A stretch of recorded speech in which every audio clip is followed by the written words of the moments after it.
সোনা যুগ যুগ ধরে সম্পদ আর সুরক্ষার প্রতীক, কিন্তু আজকের এই দ্রুত বদলে যাওয়া অর্থনীতিতে সোনায় বিনিয়োগ করাটা কি আদৌ বুদ্ধিমানের কাজ? চলুন এই ব্যাপারটাই আজ আমরা একটু তলিয়ে দেখি। শুধু একটা জিনিস ভাবুন তো, ধরুন আজ থেকে ২০ বছর আগে কেউ ১,০০,০০০ টাকা সোনায় বিনিয়োগ করেছিল। তাহলে ভাবুন তো আজ তার মূল্য কত হতে পারত? প্রায় ১৩ লক্ষ টাকারও বেশি।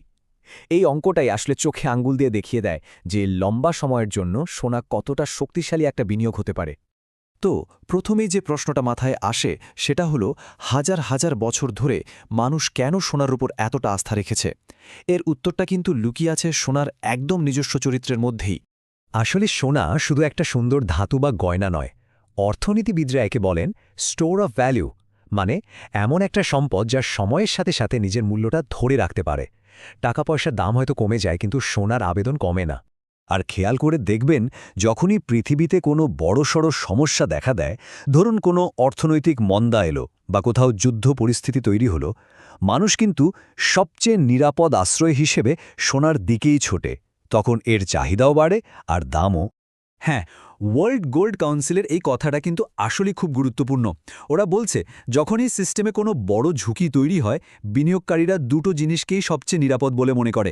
এক হলো আমেরিকান ডলার আর দুই হলো সোনা। আচ্ছা, তাহলে এখন প্রশ্ন হলো, সম্প্রতি সোনার দাম এত বাড়ছে কেন? চলুন এর পেছনের আসল কারণগুলো একটু খুঁজে দেখি।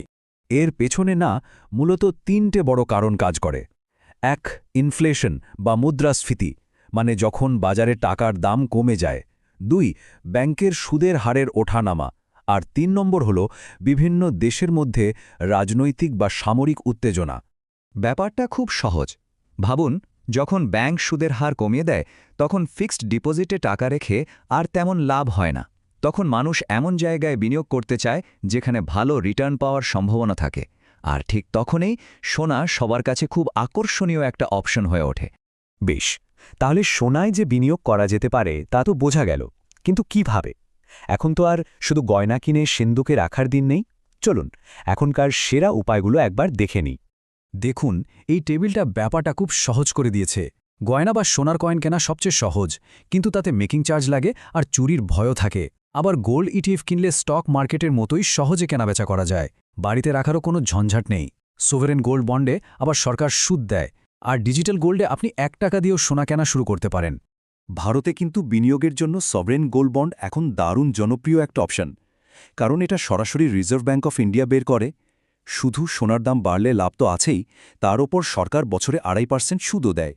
আর সবচেয়ে বড় কথা, ম্যাচুরিটির পর লাভের ওপর কোনো ট্যাক্স লাগে না। আচ্ছা, এত কিছু তো জানা গেল, কিন্তু আসল প্রশ্নটা তো হলো, এখনই কি সোনা কেনার ঠিক সময়? এই প্রশ্নের উত্তরটা কিন্তু সবার জন্য একরকম হবে না। এটা নির্ভর করে বিনিয়োগের লক্ষ্য আর পরিস্থিতির ওপর। দেখুন, এই স্লাইডটা কিন্তু সিদ্ধান্ত নিতে দারুণভাবে সাহায্য করতে পারে। যদি লম্বা সময়ের জন্য টাকা সুরক্ষিত রাখতে হয় বা নিজের ইনভেস্টমেন্ট পোর্টফোলিওকে একটু ব্যালেন্স করতে হয়, তাহলে সোনা অবশ্যই একটা ভালো বিকল্প। কিন্তু যদি ভাবা হয় যে আজ কিনে কালই বড়লোক হয়ে যাব বা সব টাকা এক সোনাতেই ঢেলে দেব, তাহলে কিন্তু ভুল হবে। বিশেষজ্ঞরা কি বলেন জানেন? তারা বলেন, একজন বিনিয়োগকারীর মোট যা বিনিয়োগ তার ৫ থেকে ১৫% সোনায় রাখা যেতে পারে। এটা পোর্টফোলিওকে একটা স্থিতিশীলতা দেয় আর অর্থনৈতিক সংকটের সময় ঝুঁকিও কমিয়ে দেয়। তাহলে পুরো আলোচনা থেকে আমরা কি বুঝলাম? সোনা নিয়ে আমাদের ফাইনাল ভাবনাটা কি হওয়া উচিত?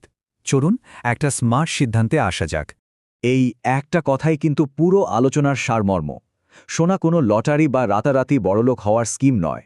এর আসল কাজ হল অনেক কষ্টে জমানো টাকাকে ভবিষ্যতের বিপদ আপদ থেকে রক্ষা করা।